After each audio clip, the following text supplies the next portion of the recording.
سب سے پہلے دو چیزوں کا حساب ہونا ہے قیامت میں، یاد رکھیے گا۔ اعمال میں سب سے پہلے نماز کا حساب ہوگا۔ حضور نے فرمایا کافر اور مومن کے بیچ فرق ہی نماز کا ہے۔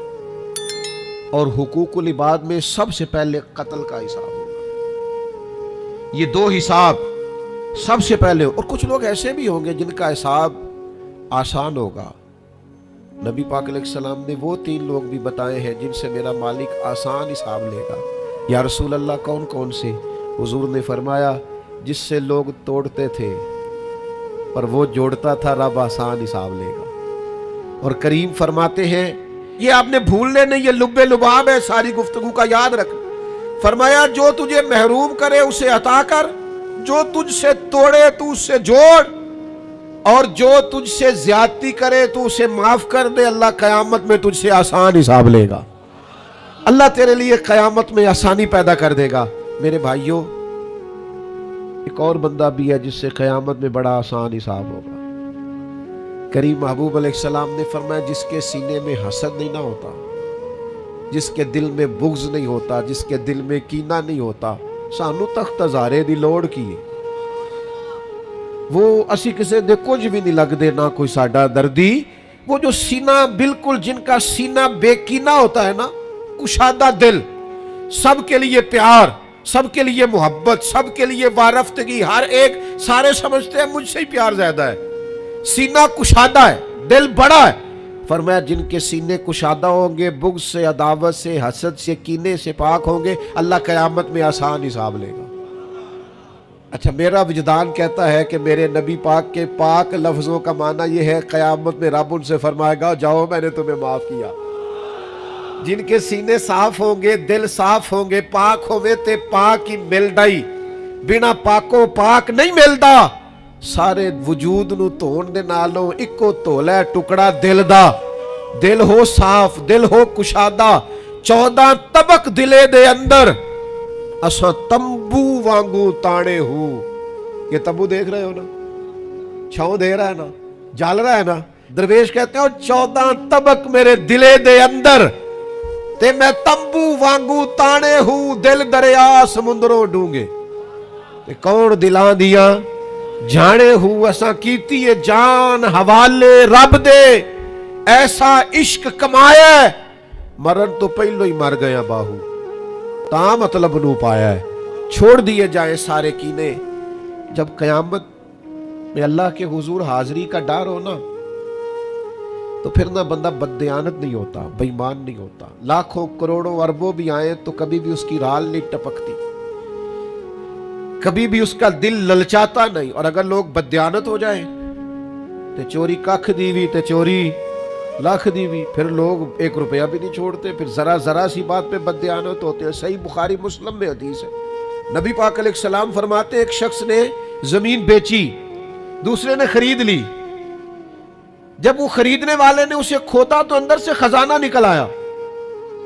مجھے بتاؤ، خزانہ نکلے تو لوگ چھپاتے نہیں پھرتے، لوگ تہ کے اندر نہیں لے کے جاتے؟ وہ خزانہ نکل آیا۔ اس نے کیا کیا؟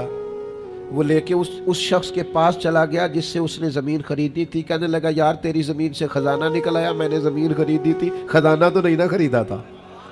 یہ ذرا دیانت کا عروج دیکھو، تقوی کا نور دیکھو، یہ دیکھو باطن کیسے تھے لوگوں کے، اربوں کروڑوں روپیہ۔ یہ حضور بیان فرما رہے ہیں، بخاری مسلم میں موجود ہے۔ کریم فرماتے ہیں اس شخص نے جا کے کہا بھئی میں نے زمین خریدی تھی، خزانہ نہیں خریدا تھا، لہذا یہ تیرا ہے۔ وہ بھی رب کا بندہ تھا، کہنے لگا میں نے نا زمین بیچی تھی اور جو کچھ ہے وہ سارا ہی بیچ دیا تھا، لہذا نکل آیا تو تیرا ہی ہے، میرا ہوتا تو جب میرے پاس تھی تب نکلتا، لہذا تیرا ہی ہے۔ دونوں میں بحث ہونے لگ گئی، وہ کہتا ہے تو رکھ، وہ کہتا ہے۔ آج کل کیا ہوتا ہے، وہ ذرا مہنگی ہو گئی نا، سڑک گزر گئی، کہتے ہیں مکر جاؤ، زمین ذرا مہنگی ہو گئی ہے، کو تھوڑا ریٹ اور لگ گیا، خزانہ نکل آیا۔ حضور فرماتے ہیں وہ دونوں ایک دانا کے پاس گئے اور جا کے کہا یار یہ مسئلہ بن گیا ہمارے لیے، خزانہ نکل آیا زمین سے، تو اب میں اسے کہتا ہوں تو لے واپس، چونکہ تیری زمین سے نکلا ہے، تو یہ کہتا ہے میں نے زمین بیچی تو خزانہ بھی بیچ دیا۔ وہ دانا کہنے لگا تمہاری کوئی اولاد بھی ہے؟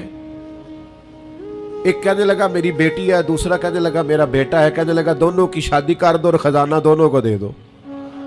اور میرے بھائی، جب حضرت شیخ ابو الحسن ایک درویش تھے مصر میں، ہر روز دعا مانگتے تھے، یا اللہ تاجر کی ان 2 بیویوں پہ رحم فرما، یا اللہ اس تاجر کی 2 بیویوں پہ رحم فرما۔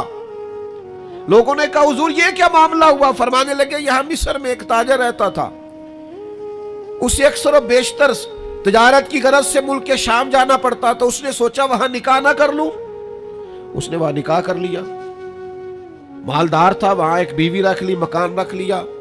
اب یہ جو بیوی مصر میں تھی نا، اسے تھوڑا شک گزرا، بیوی بڑی گہری جاسوس ہوتی ہے، اسے سمجھ آ گئی کہ بدلے بدلے سے میرے محبوب نظر آتے ہیں، اسے سمجھ آ گئی کہ دھلے دھلے کپڑے آتے ہیں، وہ کیفیت ہی نہیں پہلے جو رنگ ہوتا تھا۔ ایک شخص کو پیسے دیے، کہا ذرا اس کی جاسوسی تو کر۔ شیخ فرماتے وہ ملک شام پہنچا، اس کے پیچھے پیچھے وہاں جا کے اس نے واپس آ کے خبر دی کہ تیرے شوہر نے تو نکاح کیا ہوا، لیکن اتفاق کی بات یہ کہ اس دفعہ جب یہ سفر سے آیا تو شدید بیمار تھا، بیوی حوصلے والی تھی، صبر والی تھی۔ اس نے سوچا کہ ذرا صحت اس کی ٹھیک ہوتی ہے تو پھر میں اس سے بات کروں گی کہ تم نے مجھے بتایا ہی نہیں اور نکاح کر لیا ہے، لیکن اس کی طبیعت ٹھیک نہ ہوئی، وہ زیادہ بیمار ہوا، حتیٰ کہ انتقال کر گیا۔ اولاد کوئی نہیں تھی، اس بیوی نے عدت گزاری اور پھر جتنی جائیداد تھی اس کا وہ حصہ جو دوسری بیوی کا بنتا تھا وہ سارا اونٹوں پہ رکھا اور مصر سے لے کر شام پہنچی اپنے بھائیوں اور عزیزوں کے ساتھ، اور اسے جا کے کہنے لگی زمانہ تو نہیں جانتا پر میں تو جانتی ہوں نا، اللہ کو جواب دینا ہے، اس کی تو بھی بیوی ہے، جتنی میں حقدار ہوں تو بھی حقدار ہے، لہذا یہ حصہ تیرا رکھ لے۔ وہ کہنے لگی میری بہن اللہ تجھے جزا دے، جس رب کو تو نے قیامت میں حساب دینا میں نے بھی اسے ہی دینا ہے۔ میرا شوہر یقیناً میرا شوہر تھا، میرا اس سے نکاح ہوا تھا، پر اس دفعہ جب وہ آیا تو شدید بیمار تھا، کہنے لگا شاید میں بچ نہ سکوں۔ وہ ایک مکان مجھے دے گیا، کچھ مجھے میرا حصہ دے گیا اور مجھے طلاق دے گیا۔ کہنے لگا کہ تو جہاں چاہے نکاح کر لینا، میری صحت مجھے لگتا ہے کہ اب وقت جانے کا آ گیا۔ کہنے لگی بہن چونکہ مجھے طلاق ہو گئی تھی اب میں اس میں سے حصے دار۔ شیخ فرماتے گواہ دونوں کے پاس کوئی نہیں تھا، پر دونوں اللہ کو جواب دینا چاہتی تھی۔ اس تقوی کا مظاہرہ کیا، فرماتے میرا دل کرتا ہے جب بھی نماز پڑھتا ہوں تاجر کی دونوں بیویوں کے لیے دعا کرتا ہوں، فوا ربک لنسألنہم اجمعین، محبوب تیرے رب کی قسم قیامت میں میں ان سے حساب لوں گا۔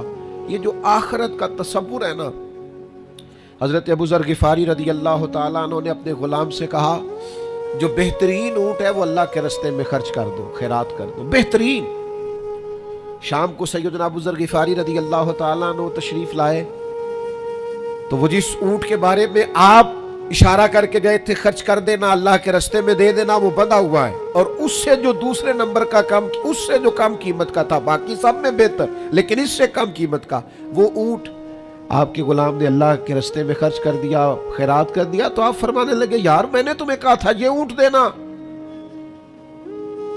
وہ کہنے لگا حضور یہ تو آپ کی سواری کا اونٹ ہے نا، تو میں نے چاہا تھا جو آپ کی سواری کا اونٹ ہے وہ رکھ لیا جائے۔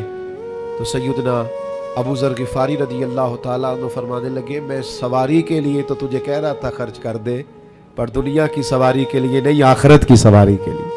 وہ جو قیامت میں اللہ کے حضور پیش ہونا ہے تو میں نے کچھ بھیجا ہوا تو ہو، وہاں میرے پاس کوئی خزانہ تو ہو، آخرت کی جمع پونجی تو ہو، کوئی ہو نا میرے پاس جو میں نے آخرت کے لیے۔ ناراض نہ ہونا، بہت سارے معاملات میں ہم اولاد سے نہیں مشورہ کرتے، نہیں گھر والوں سے پوچھتے، اللہ کے راستے میں خرچ کرتے ہوئے کیوں کہتے ہو مشورہ کر کے بتاؤں گا، بات کر کے بتاؤں گا۔ جب اپنے دنیاوی بہت سارے معاملات میں آزاد ہوتے ہو تو اپنی آخرت کا ذخیرہ جمع کرنے کے لیے کیوں ہم آزادی کے ساتھ فیصلہ کیوں نہیں کرتے؟ نبی رحمت نور مجسم شفیع معظم صلی اللہ تعالی علیہ وآلہ وسلم گھر میں تشریف لائے، حضور نے پوچھا کیا ہے کھانے کے لیے؟ عرض کی حضور ایک بکری ذبح کی تھی، ساری بانٹ دی ہے، ایک دستی بچی ہے، ایک ٹانگ کی دستی کا کچھ حصہ بچا ہے۔ تو حضور نے فرمایا نہیں، جو تم نے بانٹ دیا ہے وہ سارا ہی بچ گیا ہے، کیوں؟ وہ آخرت کے لیے جمع ہو گیا۔ وہ سارا بچ گیا. یہ جو تم نے کہا ہے نا یہ بچی ہے، یہ نہیں بچی. بچا تو وہ سارا ہے جو راہ خدا میں بانٹ دیا گیا. میرے عزیزو، اتنا بڑا مجمع ہے، ہزاروں کی تعداد میں آپ لوگ تشریف لائے ہیں. میں عاجز آدمی، آپ سب سے زیادہ گناہگار، صرف ایک پیغام دینا چاہتا ہوں. اللہ کے سامنے ہم نے کھڑے ہونا ہے. اپنی آخرت کی تیاری کریں. میں بھی آج نئے سرے سے اپنی زندگی پر غور کروں گا، آپ بھی نئے سرے سے اپنی زندگی پر غور کریں. میں بھی آج اللہ کے حضور صدق کے دل سے معافی مانگوں. ہم سب اللہ کے حضور حاضر ہیں، جمعہ پڑھنے آئے ہیں، معافی مانگے. سارے اپنے رب کی بارگاہ میں عرض گزار ہوں کہ ہمارا مالک ہمارے اوپر فضل کرے اور ہمیں ایسی توفیق دے کہ ہم اپنی آخرت کے لیے کوئی ذخیرہ کر سکیں. آخرت کی فکر بڑی اہم چیز ہے. آخرت کی وہ کچھ لوگ کہتے ہیں نا فکر نہ کرو، فکر نہ کرو، فکر نہ کرو. سارے دوست یہی کہتے ہیں، آپ میرے قریبی ہیں. میں آپ سے کہتا ہوں فکر کرو، فکر کرو، فکر کرو، پر اپنی آخرت کی فکر کرو. 2-2.5 سال ظاہری طور پر عمر کم تھی حضرت صدیق اکبر کی نبی پاک سے، لیکن ایک دن حضرت صدیق اکبر نے عرض کی، یا رسول اللہ صلی اللہ تعالی علیہ وسلم، میں دیکھ رہا ہوں آپ پر تو بڑھاپا آ گیا ہے، بال مبارک سفید ہو رہے ہیں. تو حضور فرمانے لگے، سورہ ہود، سورہ واقعہ، سورہ مرسلات، فرمایا اس طرح کی سورتوں نے مجھے بوڑھا کر دیا. کیوں؟ ان میں قیامت کا ذکر ہے، ان میں آخرت کا ذکر ہے، اللہ کے حضور حاضری کا ذکر. ان صورتوں نے، ان کی فکر نے، حضور فرماتے ہیں، یہ ترمذی شریف میں موجود ہے، مجھے بوڑھا کر دیا ہے. ہم بھی بوڑھے ہو گئے ہیں پر اولاد کی فکر میں، ہم بھی بوڑھے ہو گئے ہیں مال کی فکر میں. ہمیں بھی کچھ تھوڑی فکر کرنی چاہیے آخرت کی. آج سے تیاری شروع کریں، ابھی سے اپنی آخرت کے لیے غور و فکر شروع کریں. ایک بات عرض کر، آخرت کی فکر ہونا تو پھر بندہ بندوں کے معاملے میں بھی محتاط ہوتا ہے، بلا وجہ الزام نہیں لگاتا، بلا وجہ بدنام نہیں کرتا. میں نے آج آپ کی خدمت میں اس جمعے میں ایک خاص اپنے دل کا درد رکھنا ہے. کسی کے بارے میں بھی پروپیگنڈا چھوڑ دیں، کسی شخص کے بارے میں بھی غلط بات کرنی چھوڑ دیں. پڑوسی، دوست، احباب، محلے دار، جس کے بارے میں حقائق کا نہیں پتا، اس کے بارے میں ہمیں اللہ کے حضور حاضر ہونا ہے، جواب دینا ہے. کوئی بھی کسی بھی کی عزت پر ہاتھ ڈالنا چھوڑ دے. اسلام میں چور کی سزا ہاتھ کاٹنا ہے، لیکن اسلام پہلے غور کرتا ہے چوری کیوں کی، اسباب کیا بنے. حضرت عباد بن شرجیل رضی اللہ تعالیٰ عنہ کہتے ہیں، میں نے اپنے پڑوسی کی باغ سے کچھ پھل لے لیے تھے، کچھ کھا لیے تھے، کچھ میں نے اپنی چادر کے پلو میں چھپا لیے. ابن ماجہ میں موجود ہے، مسند احمد میں موجود ہے، دیگر کئی کتب احادیث میں موجود ہے. فرماتے اس نے مجھے پکڑ لیا، حضور کی بارگاہ میں لے گیا. تو نبی کریم نے مجھ سے فرمایا، کیوں چوری کی؟ بات کو سمجھنا. عرض کی، حضور بچے بھوکے تھے، تکلیف میں آ گیا. اب پتہ اس چوری کے لیے حضور نے کیا فیصلہ کیا؟ نبی پاک اس کے پڑوسی سے فرمانے لگے، جب بھوکا تھا تم نے روٹی کیوں نہیں دی؟ جب یہ جاہل تھا علم کیوں نہیں دیا؟ اور فرماتے ہیں میری سزا حضور نے یہ سنائی کہ 1 اونٹ بھر کے مال کا مجھے دیا گیا. دوستو، الزام تو لگا دیتے ہو کہ فلاں غریب آدمی بار بار مانگتا ہے، فلاں بار بار ستاتا ہے، فلاں قرض مانگتا ہے. اپنی آخرت سے ڈرے. دیکھیں تو صحیح، لوگ مجبور کیوں ہیں، تنگ دست کیوں ہیں، پریشان کیوں ہیں. اس جگہ پر جائیں، الجھے بکھرے بکھرے روز و شب، پوچھے گا کون؟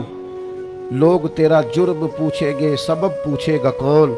لوگ پوچھتے ہی نہیں، توجہ ہی نہیں کرتے کہ جرم کیوں ہوا، اس کی نوعیت تک لوگ جاتے ہی نہیں. خدا را اللہ سے ڈرے. آج میری آپ سے نصیحت ہے، آپ کو نصیحت ہے اور میری اپیل ہے. آپ مجھ سے محبت کرتے ہیں، اتنی بڑی تعداد میں آئے ہیں، اور میرے پاس کوئی لفظ نہیں ہے میں آپ کا شکریہ ادا کروں. پھر آپ کو جگہ نہیں دے سکا، پھر آج ڈر رہا ہوں کہ یار اس پیار سے لوگ آئے اور پھر ہم نے آپ کو پھوڑ پہ بٹھا ڈالا. آپ سے اپیل کرتا ہوں، کسی کے بارے میں بدگمانی کرنا، برا سوچنا، الزام لگانا، غیبت کرنا، بغیر دلیل کے کسی کے بارے میں بات کرنا. آج رمضان کا پہلا جمعہ ہے، آج ہم نے چھوڑ کے پھینک کے جانا ہے. ہم سینے کشادہ کریں گے، اللہ کے بندوں کے بارے میں دل صاف رکھیں گے، انشاءاللہ تعالی اچھے گمان کریں گے، اچھی سوچیں پیدا کریں گے. صبح قیامت اللہ کے حضور حاضری کا تصور پیدا کریں گے، اپنے دلوں میں نفرتوں کو نکال کے محبتوں کو جگہ دیں گے۔